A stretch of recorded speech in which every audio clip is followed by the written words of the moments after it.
Collins, and I'm a grade 8 student at Spruce Ridge Community School. I'd like to welcome everyone here tonight and hope you learn a little history of our town of Durham, which is now part of West Gray, and is 175 years old today, and I hope you will be proud of our heritage. Imagine, 175 years old. I'm sure when Archibald Hunter found an abandoned teepee at the top of the hill and spent his first night there, he would have never envisioned this group of people celebrating his first night here 175 years into the future. He must have had great foresight to realize what a wonderful place to locate a town this was, with all its natural attributes, including the mighty Saugeen River. It is just as special today as it was long ago in the past. Now I'd like to introduce Paul Bryan, a grade 8 student at St. Peter's and Paul's Elementary School, to give you a recap of the history of Durham as compiled by Ralph Clark.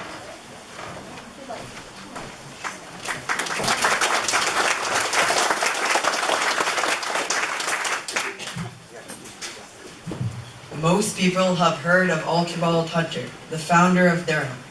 He originated in Kilbarshton, Renfrewshire in Scotland. The story of his arrival is very interesting. Hunter family lore suggests that on May 1st, 1842, Archibald Hunter and several companions slept in an Indian wigwam on the site of the present Trinity Anglican Church. Apparently, they were the first Europeans to sleep within the town. Hunter and his son William and many others had come from New York State.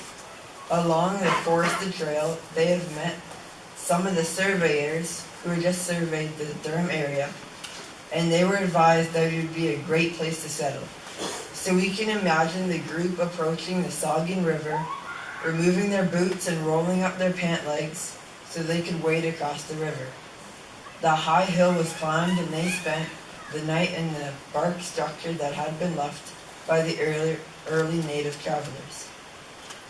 In the morning, Archibald Hunter and the group moved about half a kilometer north. Hunter decided he was going to take up that section of land on the east side of the Garafraxa trail, and his son William Hunter would take up the lot on the west side of the trail. Log cabins were quickly built somewhere near the site of the water tower in Upper Town. Shortly thereafter, Hunter posted a sign on his cabin door. It said, "Gone back to New York State to bring back my family." By 1854 to 1855, he had established the British Hotel to provide accommodation for the countless pioneers moving north on the Garafraxa. This is presently the British Hotel Apartments at the corner of number Highway 6 and the Durham Road. The old stone Catholic church, now a home, was originally a stable for the hotel. The settlement of the community began at the top of Durham Hill, or Upper Town, and then moved lower town with the coming of the mills and railroad. The second part of Durham's history, and the story of Durham history, earlier days, is less commonly known. In 1846, the agents and Irish relatives of John Edge, Esquire, established the Edge Mills on the site of the present McGowan Falls. There is no evidence that Edge ever came to Canada, but his wealth and political influence helped establish the Niz people and relatives at the Hilton Tilton and in the Hutton Hill and in the South Glenelg. These earlier families from County Wicklow, Ireland, included Huttons, Edges, Lawrences, Cuffs, and others. Mills were a key element in the growth of Durham.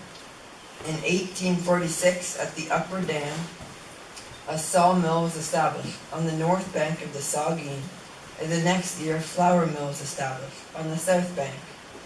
John Hobson Edge of Aberdeen was the first miller. In 1887, the original Edge Mill burnt, and the next year, Robert McGowan built the People's Mill. It was in 1890 that the McGowans brought the first electricity to the town of Durham. The McGowan mill was damaged by many small fires over the years, but on March 21st, 1946, flames consumed the entire structure. Today, McGowan Falls is a tourist and camper's delight, and this is a key site in the Saugeen Conservation Authority system. There were other two mills in Durham. In April 1909, the oat mill was built at the Middle Dam by William McGowan, the son of Robert. This mill was operated in 1938 as the Necto Milling Company. Today it is a split residence. The Saugeen Conservation Middle Dam was constructed in 1959 to 1960. As the conservation park was in its early development.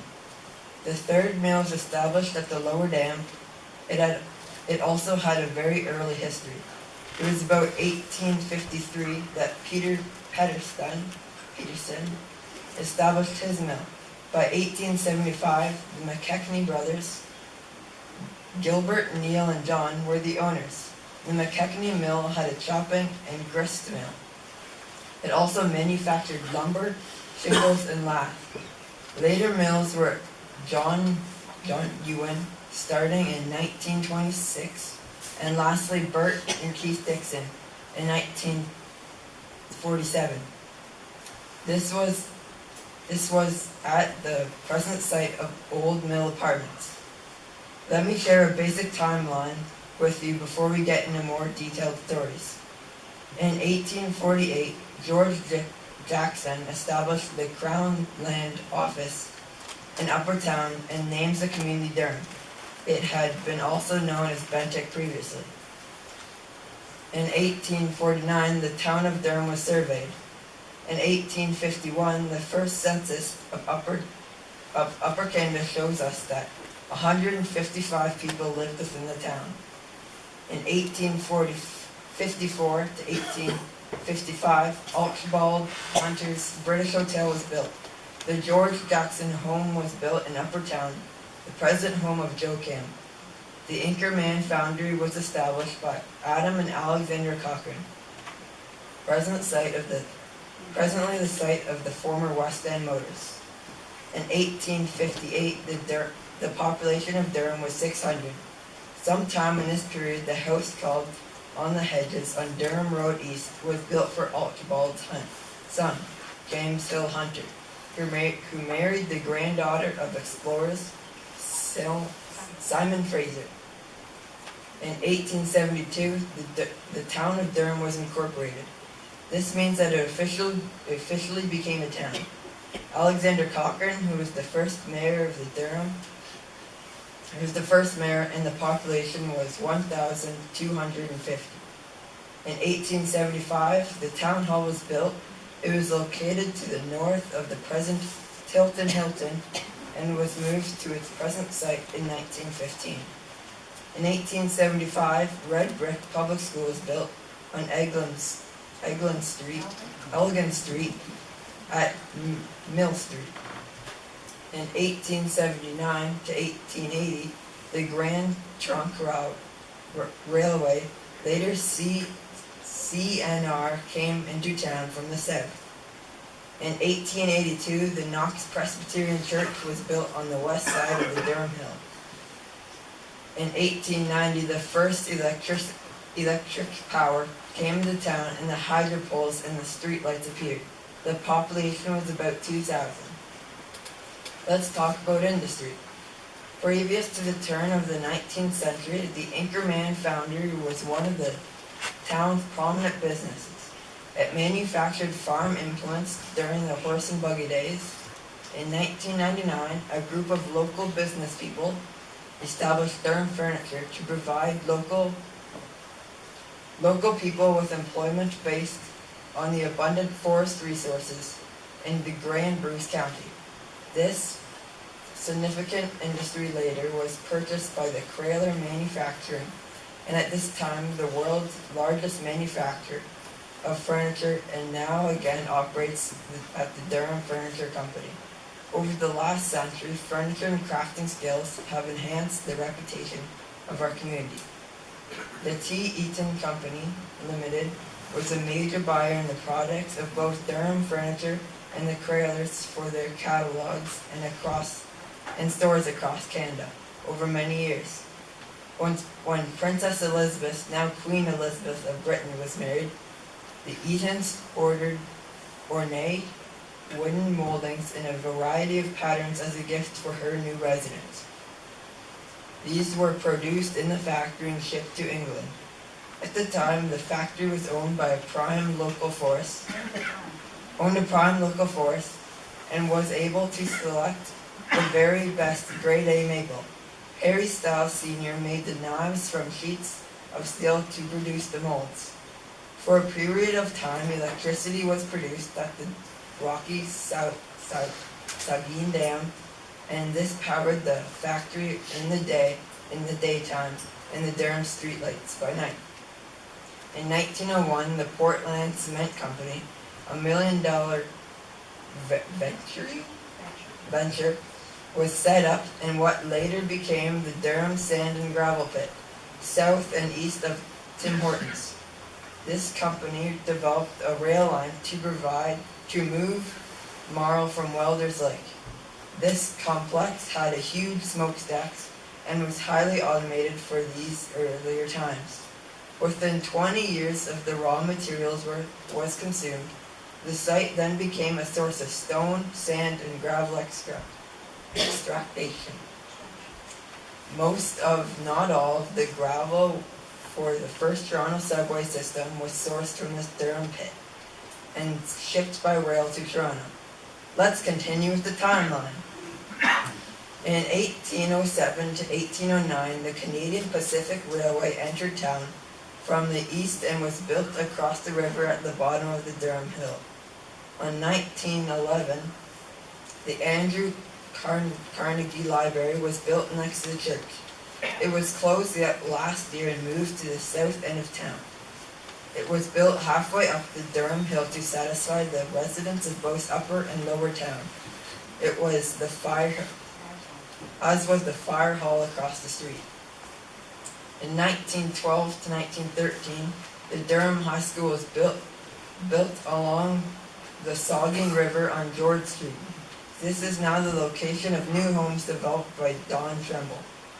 In 1922, the Red Cross Hospital was built on Durham Road East.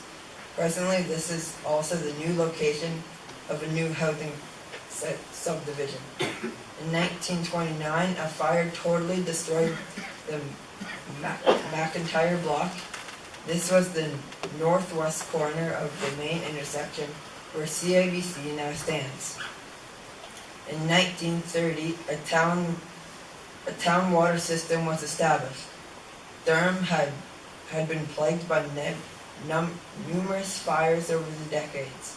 A deep artesian well in the stone plant provided the finest water available in this area.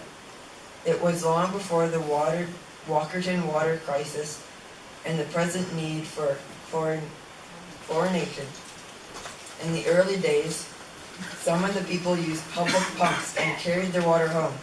This evolved into use of wells, usually on each property, or use of fresh spring water. In 1948, the Dell Movie Theater was established in Midtown. In 1951, stoplights were installed at the main intersection. In 1952, a new community center and arena was built on Sadler Street. The arena presently there's a second building and it was opened 40 years ago in 1977. In 1954, the Saugeen Valley School was built on Kincardine Street. This is now Spruce Ridge. In 1955, the students and teachers paraded from the old school to the new one.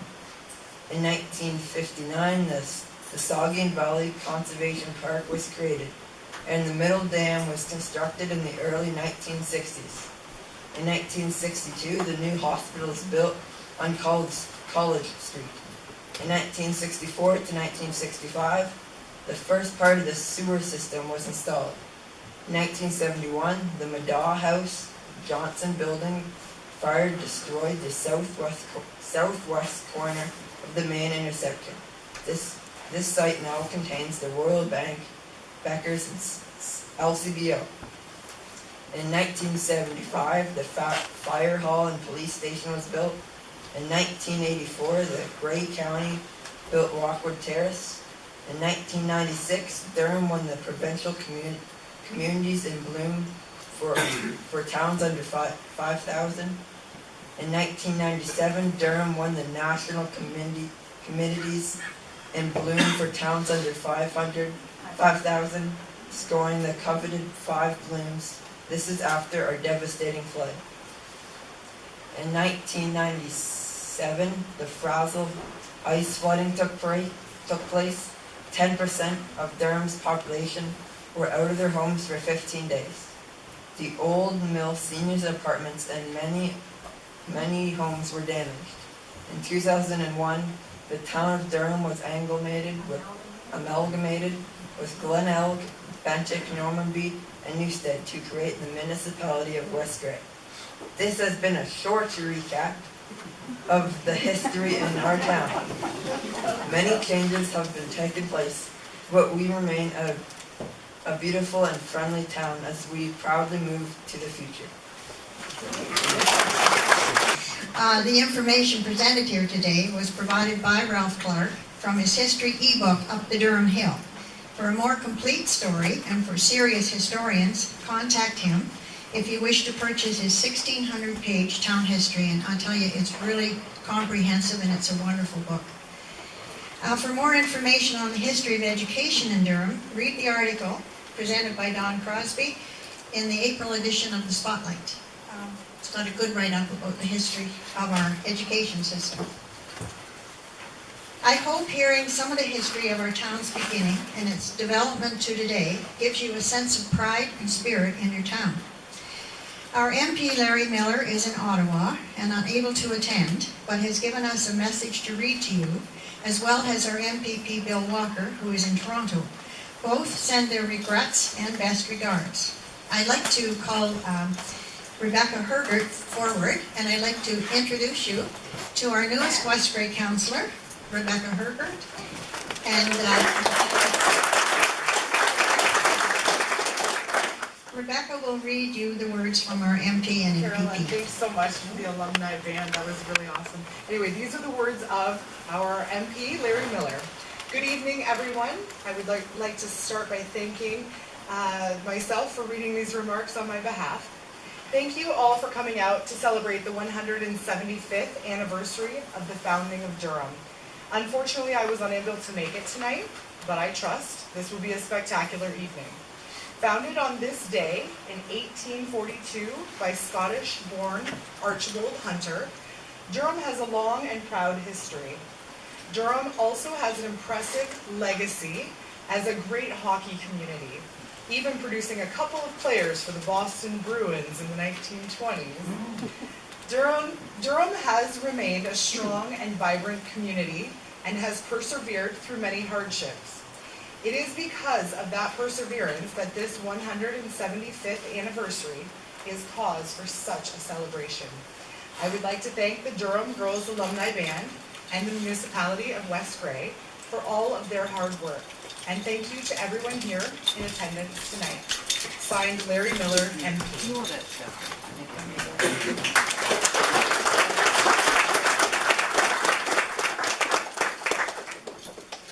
These remarks are on behalf of Bill Walker, MPP, for Bruce Grey and Owen Sound. Good evening.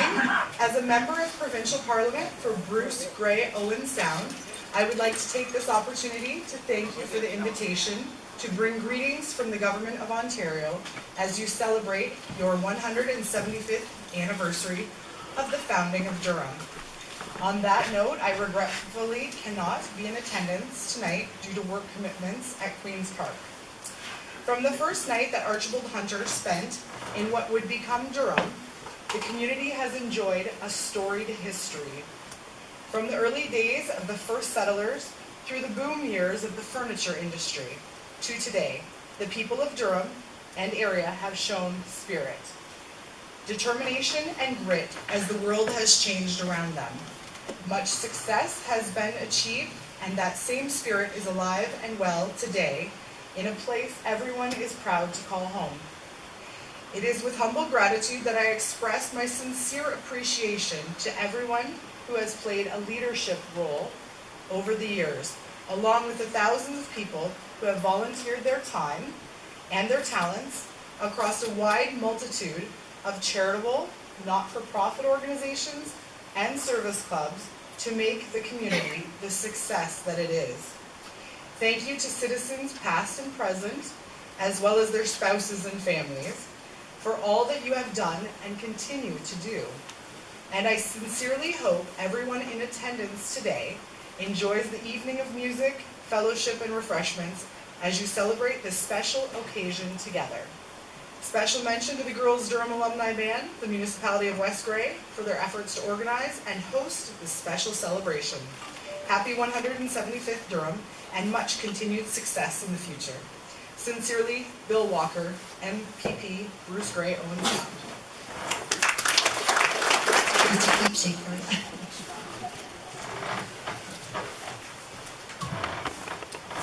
Well, it's not really my color, but yes, I'll keep it. We'll leave it at that. Thank you very much, Carol, and thanks for the opportunity to be here. Paul, is Mr. Grang still here?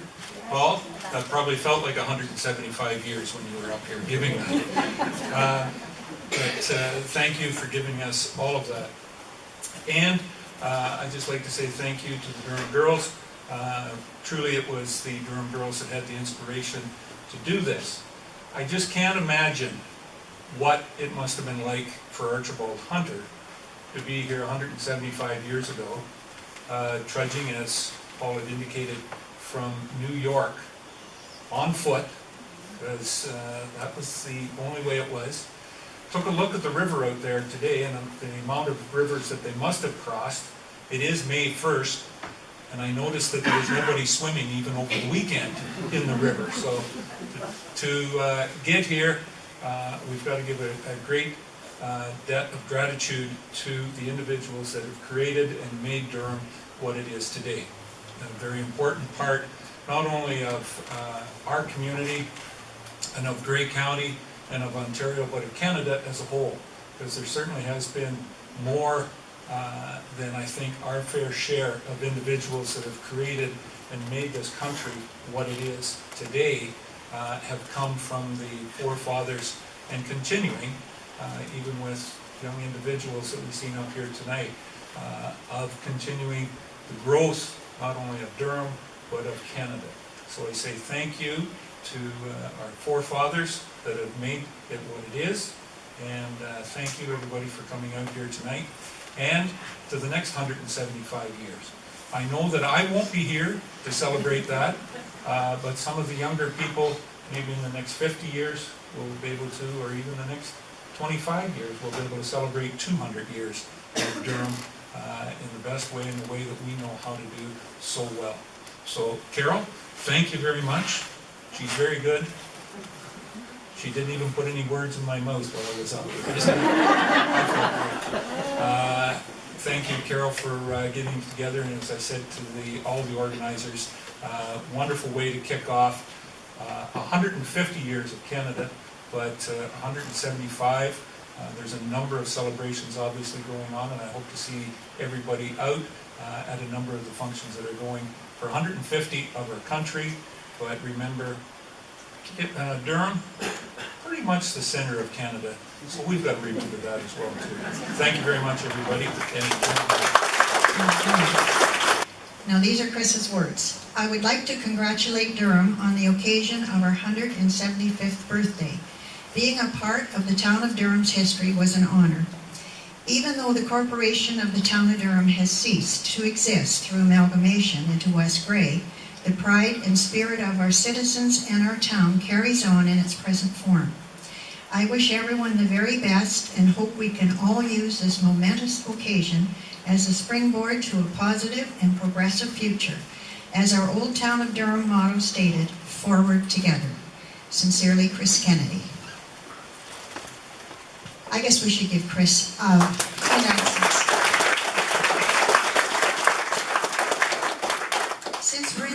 backyard, or next door in this case, to our emergency services who look after our well-being, we thought it appropriate to have a few words from them. So I would call on Phil Schwartz, the fire chief of our Westbury Fire Services, to say a few words. Welcome and happy birthday, Durham. I was asked to say a few words. I'll try to keep a few words as few as possible. I was born and raised in Durham, and I find the history of Durham very fascinating. I'd like to read a few excerpts from the Durham History Book, 1994 edition. And of course, as your fire chief, I'll read what I know best, and that's about the fire department. Durham's first fire brigade was formed in 1850 and was not operated by the town. It was more of a citizen service group. It was called the Durham Protection Fire Company. They held their meetings at the schoolhouse, and we're more of an organized bucket brigade of the day. There was no fire hall or firehouse in those days, and the school was a good place to meet and hold a meeting. In the 1860s, the Trinity Anglican Church installed a bell, and for many years this bell was the fire alarm which notified the fire protection company that there was a fire in town. And in those days, anyone that would show up, member or not a member of the protection company, that could carry a bucket and assist in fighting the fire. Water was usually pulled from neighborhood wells and cisterns to throw on the fire. Later in the 1900s, the Durham Furniture Factory whistle was used as a fire alarm. A long blast for the north end, 2 long blasts for the south end, 3 long blasts for the west end, and 4 long blasts for the east end. Each blast of the whistle would last about 15 seconds. So you know it'd be well over a minute of that horn blasting at 2 o'clock in the morning for everything on the east end of town. Wake everybody up. This is how the firefighters are mustered together to respond to the fire hall. I'm going to skip some of this stuff here because it was covered by our student here.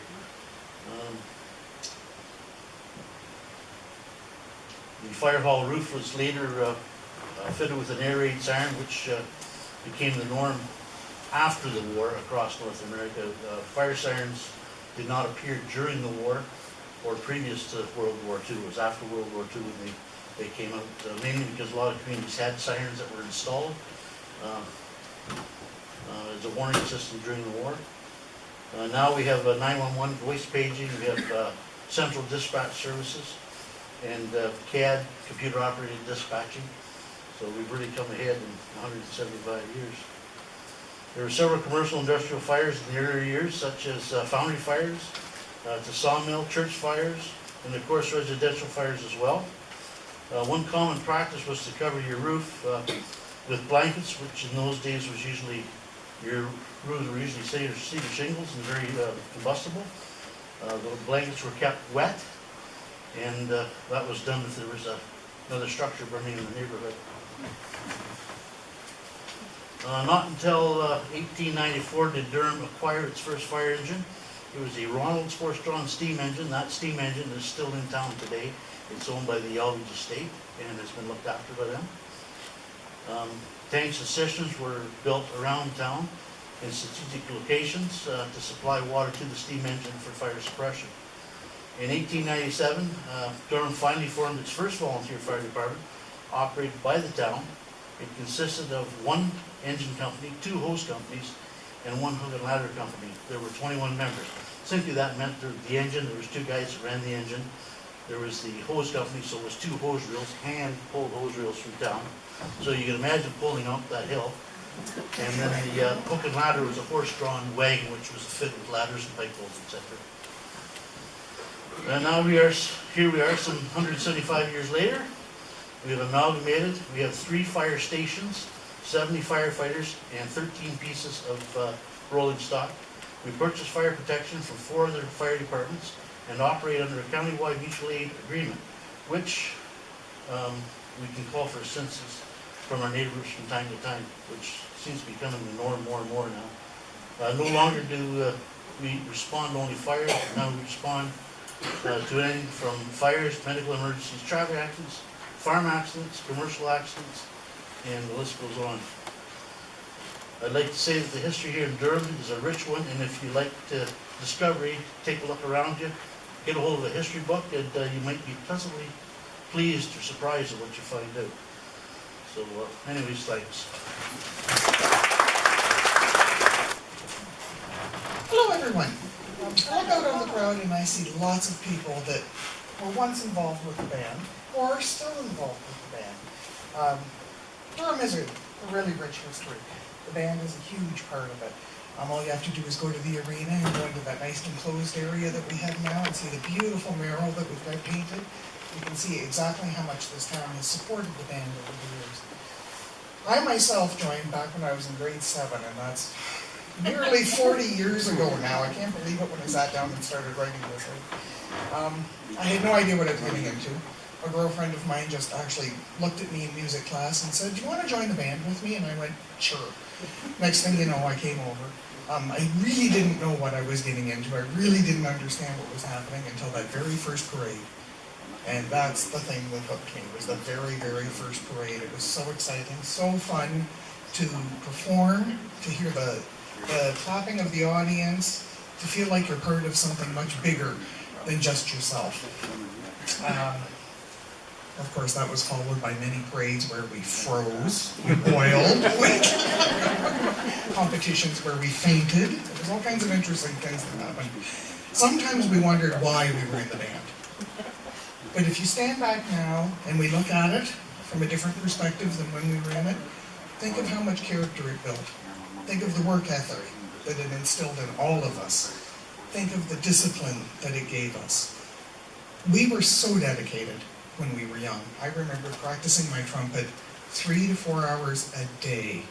My mother hated the band. She was very glad when we went away. Fast forward to 2012. It had been years since most of us had even picked up an instrument. But when I received that email asking us if we would play again, if we wanted to get together and just do a couple of songs in the parade, I was thrilled. Yes, absolutely, I want to. Because, you know, I was getting to the age where that kind of nostalgia was a really good thing for me. We started practicing. Everybody, I think most people know the story. We started practicing and we were having so much fun that instead of 1 or 2 songs, how many did we end up with, Marilyn? 11 songs we learned. And you couldn't shut us up anymore. We wanted to be everywhere. And of course, if you're part of something in Durham and part of Durham's history, you get nothing but love and support from the community. It's just a terrific place to be involved in anything. No community will support you the way Durham will. Right from council helping us, partnering with us for a Trillium grant so that we could buy instruments. I'm so happy we're still going, and we're actually, did you notice, we're getting bigger? It's great. Anybody who wants to join us, by the way, we will bring you in with open arms. We'll hand you a flag, a horn, drumsticks, whatever you want. We'll even just let you walk beside us, that's fine. Whatever, just come on over and play with us. Council helped us with the Trillium process, which is a little bit nasty at times, or it's a little involved. Durham has been behind us for fundraisers like our teas and our spaghetti dinners, those sorts of things. And every time we perform in Durham, it's applause. And we feel so good and so proud to be part of this community.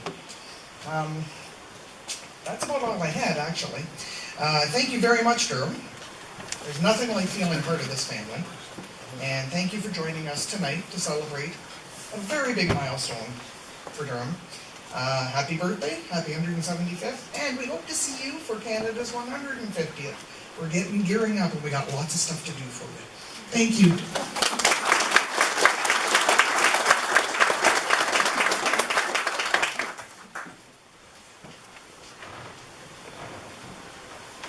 The town of Durham has always stood behind the Durham Girls. The original Durham Girls band marched from 1949 to 1984.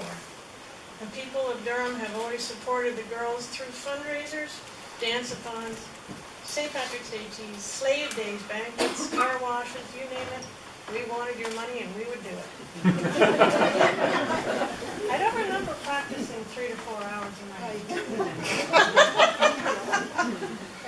Coming out to cheer us on as we march down the main street at all hours to celebrate our victorious return from a competition or cheering us on at every parade and event in town. The citizens of Durham were there. Durham's business owners and organizations have always supported the Durham Girls. I recall Ed Deemert of the Red and White grocery store downtown donated all the profits from the sale of Thanksgiving turkeys in 1971 to the Durham Girls Band. I remember Mr. Bev Neff donating fees collected for installing new license plates in February because you had to install new license plates in 1972. No stickers then. Organizations such as the Kinsmen, the Durham Legion, all kinds of service groups and organizations have helped along the way, and many, many, many volunteers traveled with us, organized us, fed us, parked at the edge of the football field, at the old high school, and shone their car lights so we could keep practicing after sunset. Other bands from other places might have had more members, flashier uniforms, but the Durham Girls always had their town behind them. Since the Durham Girls Alumni Band reformed in 2012, the support has continued. As Crystal said, the municipality of West Grey has partnered to obtain the original Trillium grant to buy instruments. The people of Durham have rallied behind us again with spaghetti dinners, yard sales, tulip teas, cookbooks, and many local businesses have sold cookbooks for us. Again, thank you for that. Clearly, Durham has continued to stand behind the Durham Girls. The Durham Girls Alumni Band, as Crystal said, is now welcoming new members of all ages to join them, enjoy the experience of working together, learning together, laughing together. It's always been a huge part of being a Durham Girl. This summer, we're having a Durham Girls reunion on July 2nd at the Durham Legion from 2 p.m. to 4 p.m. And if you are a Durham Girls alumni or have any family members or friends who are, make sure they know about it. The town of Durham has always stood behind the Durham Girls, and today we'd like to return the favor. To celebrate Durham's 175th anniversary and to kick off the funding for the Heritage Walkway Bridge restoration, the Durham Girls Alumni Band is making a donation of $100. It's our way of saying thank you to the town of Durham.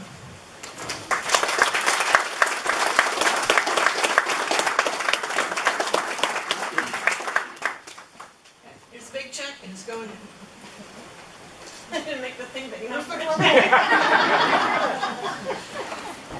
Here.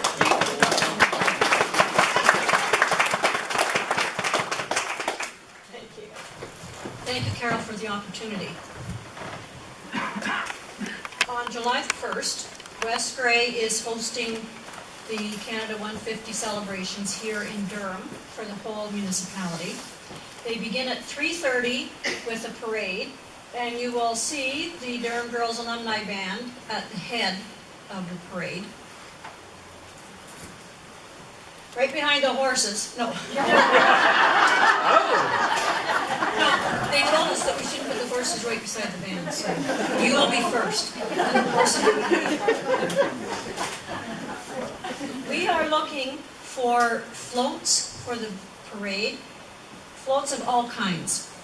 If you have a family, put together a family float, or a business float, or a group float, church float, whatever you like. The theme for the parade is Pioneer Days to Modern Ways. So you might want to use a decade for your float. The Roaring 20s, or the Dirty 30s, or the Last Spike, or the hockey game. You know that big hockey game, Canada and Russia in 1972?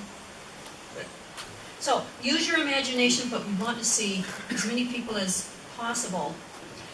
I have with me some registration forms if you have a float that you want to put in. And there's also a notice in the spotlight to give you the information for that. So we would like to see as many people as we can participate. Also, we are sponsoring a home decorating contest for Canada 150. Decorate your home, decorate your business, decorate your farm. And the winners for that will be chosen about mid-June, and then we will announce the winners at our July 1st celebrations. I also have information for that if you would like to register to decorate, and there's also the notice about that in the spotlight. To the children, we are inviting all the children on July the 1st, after the parade, to be at the arena, at the grounds below the bottom of the hill, because we are going to sing O Canada for the 150th year. So all the children are invited, because you are the choir. And we've got a band lined up for you to sing with. So mark July 1st on your calendar, because it is going to be a big day with music, entertainment for the kids, entertainment for the adults, and fireworks at the end of the day. July 1st, be there or be square.